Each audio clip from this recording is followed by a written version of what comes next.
आगे भगवान दूसरे तरीका लेके फिर अर्जुन को समझाते हैं। विषया विनिवर्तन्ते निराहारस्य देहिनः रसवर्जं रसोऽप्यस्य परं दृष्ट्वा निवर्तन्ते। विषया विनिवर्तन्ते निराहारस्य देहिनः।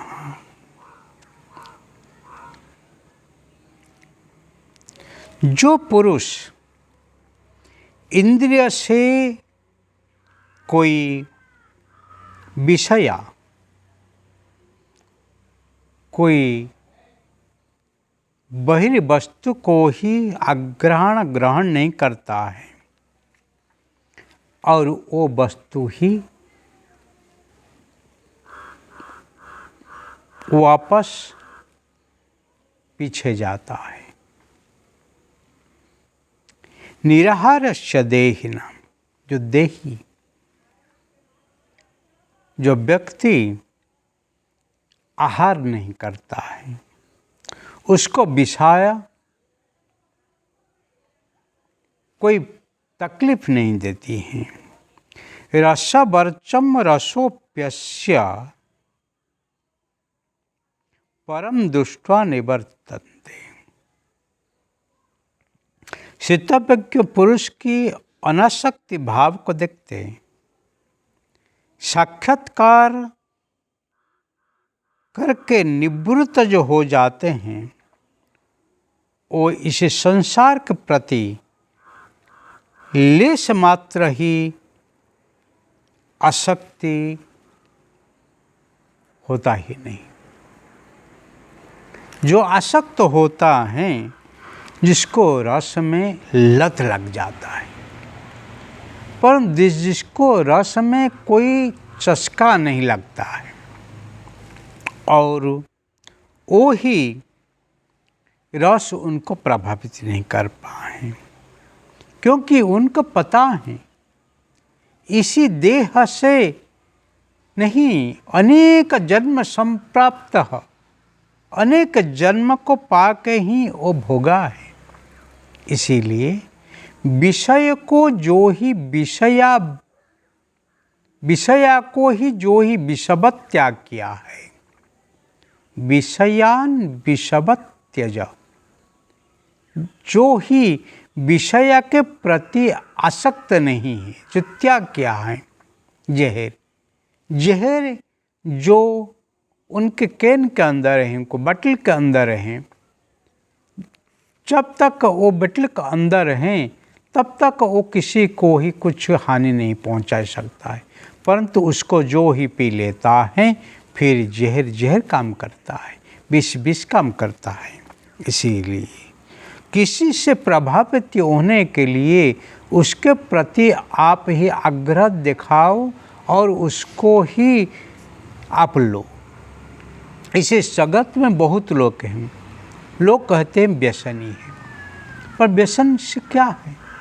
वो रंग से ही, संग से ही रंग लग जाता है और पहले वही व्यसन करते हैं और ऐसे आगे बढ़ के फिर व्यसन उनको ही ग्रास लेता है और वो ही अस्थिर हो जाते हैं, उसके बगैर नहीं रह पाते हैं।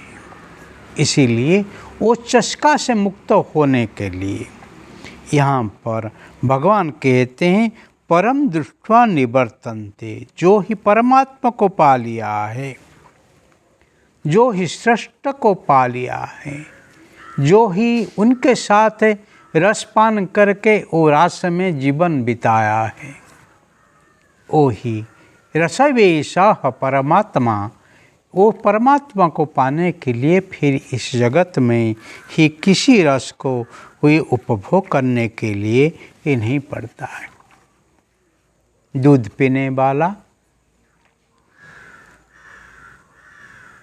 और दूध बेचने वाला, अब दोनों देखो, दूध बेचने वाला दरिद्र है, पर पीने वाला अमृत पीता है। दारू पीने वाला अमीर है और दारू पीने वाला, दारू बेचने वाला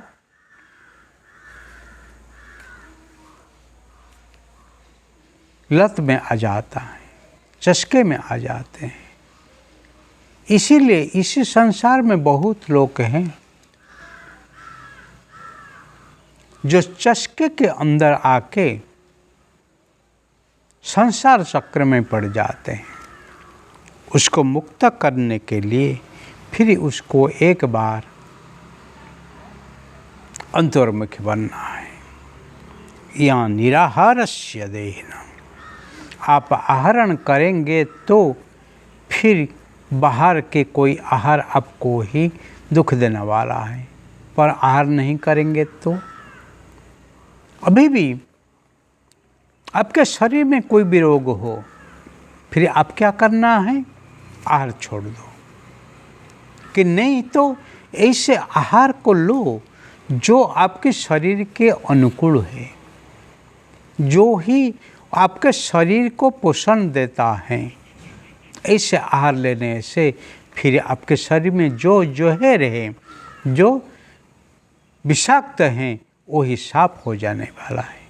इसीलिए जीवन में आपके अंदर जो रस है, आपके अंदर जो जमावट है, आपके अंदर जो रोग हैं, आपको अंदर जो मुसीबत हैं, उसको दूर करने के लिए जरूर हैं परम दृष्टवा, परम आनंद, परम स्वास्थ्य, परमात्मा, वो सबको देखते ही जिसके मान ही निवर्तनते हैं, जिसके मान ही वापस आता है अपने स्वरूप के तरफ, वो ही स्थित प्रज्ञा है। परम दृष्टवा निवर्तन्ते, स्थित प्रज्ञा जो होता है वो ही परमा प्राप्त करके ही जीवन में शांति में रहता है।